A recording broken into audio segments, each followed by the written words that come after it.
नमो नमः। स्वागत है आप सभी का अपना YouTube चैनल संस्कृत डिपार्टमेंट में। साथियों, अगर आपने संस्कृत डिपार्टमेंट चैनल को सब्सक्राइब नहीं किया है तो चैनल को सब्सक्राइब कर लेंगे। इसके प्लेलिस्ट में आपको विविध जानकारियाँ देखने को मिलेगी जो आपके संस्कृत शिक्षा में सहायक होगी।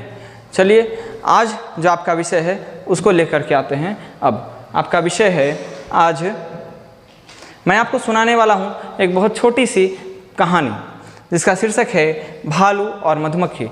संस्कृत में क्या कहेंगे इसे? ऋक्ष भृंगश्च। चलिए, क्या होता है इस कहानी में, सुनते हैं ध्यान से।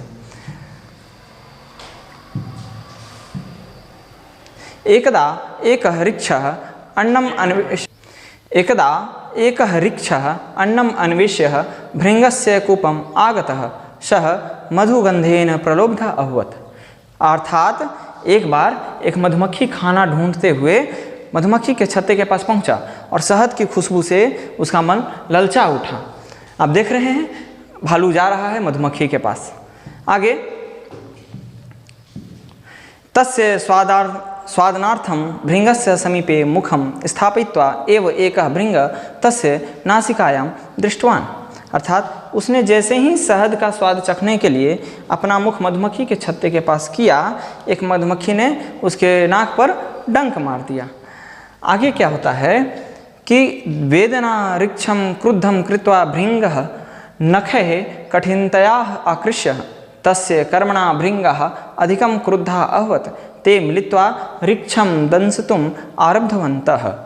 कहने का अर्थ कि दर्द से भालू को गुस्सा आ गया और उसने मधुमक्खी के छत्ते को अपने पंजों से जोर से खींचा, लेकिन उसकी इस करतूत से मधुमक्खियों को और गुस्सा आया और सब मिलकर भालू को काटने लगी। आप देख रहे हैं भालू बेचारा क्या कर रहा है, तड़प रहा है मधुमक्खियों के काटने से। फिर त्राणार्थम ऋक्षः द्रुतं धायित्वा समीपस्थे तड़ागे कूर्दितवान्। अर्थात खुद को बचाने के लिए भालू तेजी से भागा और पास के तालाब में छलांग लगा दिया। तो साथियों, इसीलिए कहा जाता है क्या, क्रोधस्य दुष्परिणामः भवन्ति। अर्थात इस कहानी से हमें यह शिक्षा मिलती है कि क्रोध का परिणाम बुरा होता है। साथियों, इस प्रकार से हमने एक शिक्षाप्रद कहानी सुना। तो अब आपको बताना है कि आप कहानी कैसे सुनना पसंद करेंगे। क्या मैं पंक्ति से एक एक पंक्ति पढ़ा करके उसके बाद उसका हिंदी बताऊं, या फिर पूरी कहानी एक बार संस्कृत में सुना करके फिर उसका हिंदी बताऊं? आपको किस प्रकार से कहानी सुनना है यह हमें कमेंट में ज़रूर बताएं। धन्यवाद।